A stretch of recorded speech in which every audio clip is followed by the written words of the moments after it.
যে কোনো পেন্টিং শুরু করার আগে বিষয়বস্তু সম্পর্কে ভালোমতো ধারণা আর পরিকল্পনা করা প্রয়োজন, অন্যথায় ভুল হবার সম্ভাবনাই বেশি থাকে। নিখুঁতভাবে একটা ছবি আঁকাতে গেলে প্রচুর ধৈর্য আর সময় নিয়ে কাজ করলে ফলস্বরূপ একটা ভালো মানের ছবি পাওয়া যায়, নিজের কাছেও ভালো লাগা কাজ করে।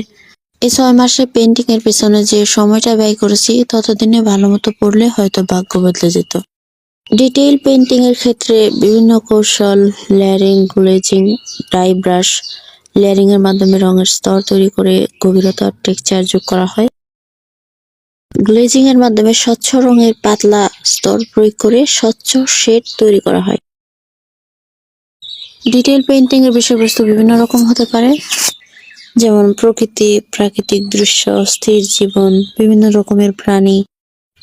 চোখের সামনে আমাদের অনেক কিছুই থাকে যেগুলোকে আমরা পেন্টিং এর বিষয়বস্তু ধরতে পারি। একটা পেন্টিং এ যতটা ডিটেইল এড করা যাবে পেন্টিংটা তত বেশি চমৎকার হবে।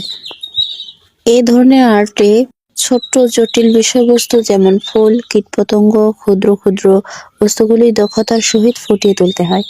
কথায় আছে না, জানি কিন্তু মানি না। পেন্টিং এর পেছনে এতটা সময় খরচ করি না কেন জানি, আলসেমি লাগে। কতদিন হয়ে গেল লং ভিডিও আপলোড করা হয় না ভয়েস ওভারের জন্য। গ্যালারিতে ভিডিও আছে অনেক, কিন্তু ভয়েস ওভার করাটাই বেশ ঝামেলা। এবার পেন্টিং এর কথায় আসি, আমি কিন্তু আলাদা করে ক্যানভাসে জ্যাসো অ্যাপ্লাই করি নাই।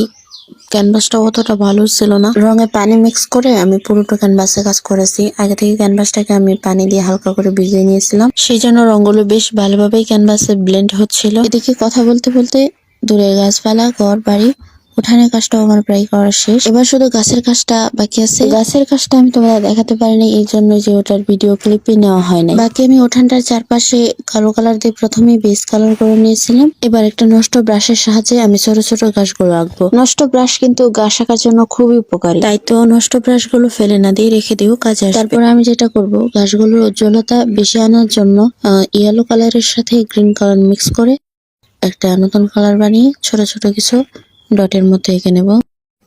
এবার আমি কিছু চিকন চিকন গাছ এঁকে নেব।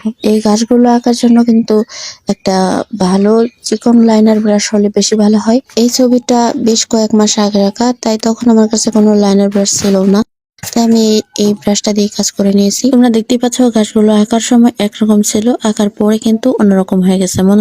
মনে হচ্ছে কালার গুলো লেপটে গেছে।